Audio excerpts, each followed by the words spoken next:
Hey everybody, it's Mike Frieder here with On-Call Compliance Solutions, and I'm back with another compliance tip of the week where you'll watch me try to not burp during this video after drinking carbonated water to make it so I can talk to you. Hey, this week we're talking about CMMC Control IA.L2-3.5.3. Use multifactor authentication for local and network access to privileged accounts and for network access to non-privileged accounts. Let's find out.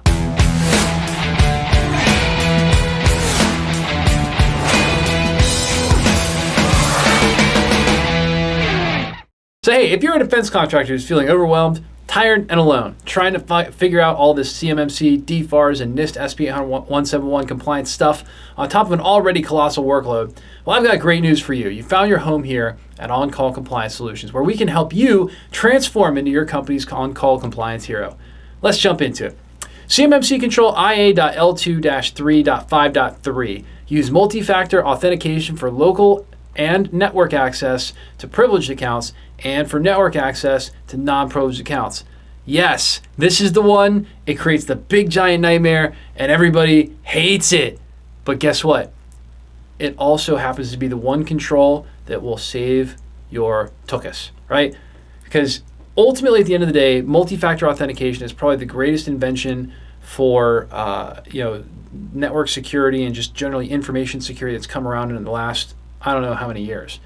So there's a big challenge control. A lot of people have trouble with this one. From a cultural perspective, to make people do MFA for everything that touches CUI is a big deal for some people. Okay, after years of working with clients on this, here's what I can tell you. If you have network access, as an example, a map network drive, you're going to need MFA to access that data, maybe on computer sign-on, however you need to do it. Same with anything any other system which contains CUI. You have to have MFA. Your email, if your email is Office 365 GCC High, MFA better be turned on. Okay. If you got an accounting system and it's got accounting data that includes CUI, you better have MFA to sign into it. All right. However, you will notice that MFA is not required for local standard user access. A lot of people miss this and make their lives a whole lot harder. Okay.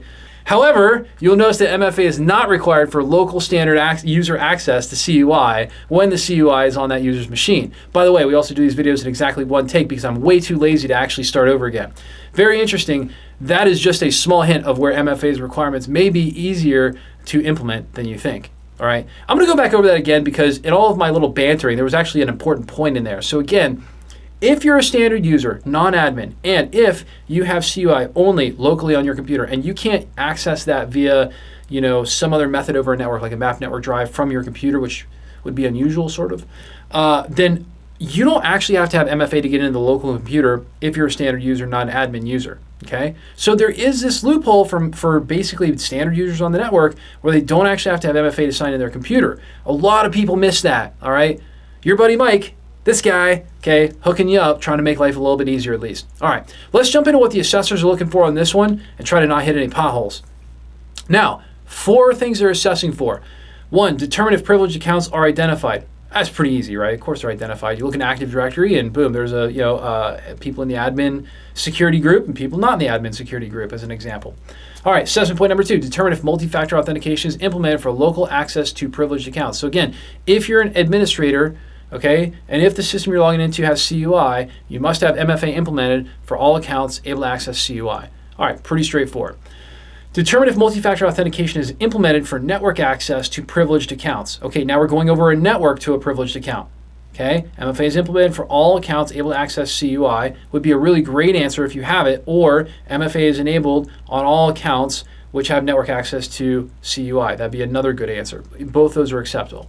Now, final assessment point, determine if multi-factor authentication is implemented for network access to non-privileged accounts. So if you're on a network, let's say you're in a domain, you've got your computer, and you got a server, and the server's got CUI on it, you're going to need MFA in order to open up that map network drive. So you can either do it that way, you can do MFA on sign into the computer, whatever you want to do, but MFA has to be somewhere in the equation before you touch CUI if it's over the network.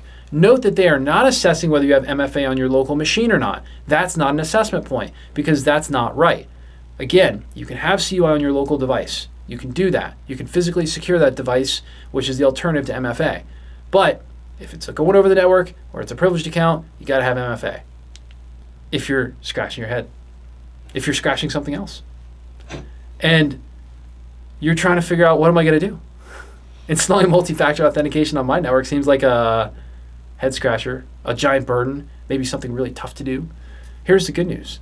At OnCall, we work with defense contractors just like you who have had this DFARS, NIST, ITAR, and CMMC compliance stuff dropped into their laps like a seagull on a sunny day. And we teach you how to level up and be a proper on-call compliance hero for your company, eliminating gaps, gray areas, and getting this solved, all while showing you how to leverage compliance as your secret weapon to land more defense work with higher profit margins. Now that is what becoming an on-call compliance hero can do for you. And if you want more help getting compliant, our compliance experts are always on call for you. All right, visit cmmccompliancesecrets.com or check out the bio below for links to get help right now.